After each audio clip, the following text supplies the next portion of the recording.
Benjamin very Hall much. painting a really nice picture for us this morning, doing a great job there, setting the scene with the billboards around the city and the flags and the pomp and circumstance that's been unfolding in Riyadh. It's been an incredible morning. Pretty amazing when you think about the stamina of all of these officials that are there and their age. I mean, President Trump landing in Riyadh, at 2:30 a.m. Eastern time. He is still going. Hours left to go.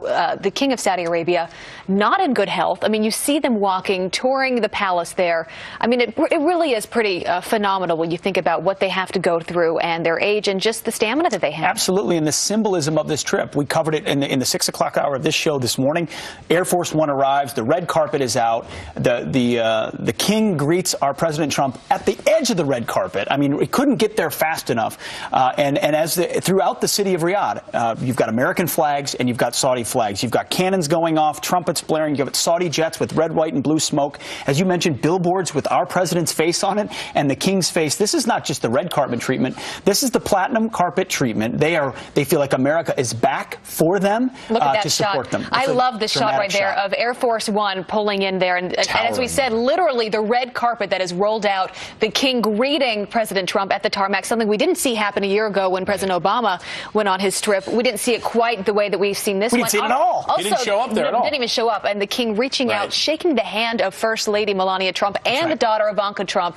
Really is incredible to see. Yeah, here it is. Here was that moment, shaking hands for the first time. You know, I have to say, one thing that struck me this morning as we were watching this unfold was the amount of cameras that the Saudi state television had set up. They had cameras. They were taking multiple shots back and forth, wide shots, crane shots, boom shots.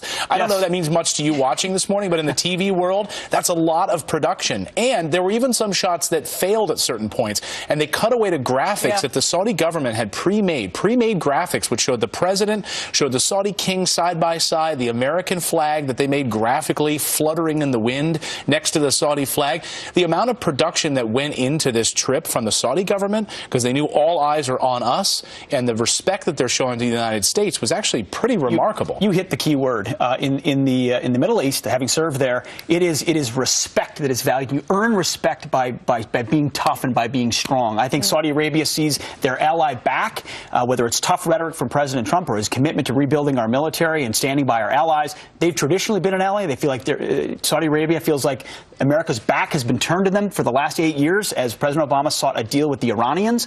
There's a reason these cameras are there. They want the world to see these handshakes, and they want them to realize that America's back on the stage standing with Saudi Arabia to fight radicalism. You know, you mentioned these handshakes, and as we're watching, this just seems like a simple handshake, but we had Carl Rovan, who has a lot of experience in these trips, traveling with President Bush, and he talked about the preparation, not just on the Saudi Arabian side, but on our side as well, and how his advisors, President Trump, have to walk him through getting everything correct. We want to bring you to another Fox News alert and the signing ceremony. Yeah, right, this is about to happen. So this cooperation, this economic cooperation agreement, we saw the bilateral meeting earlier this morning.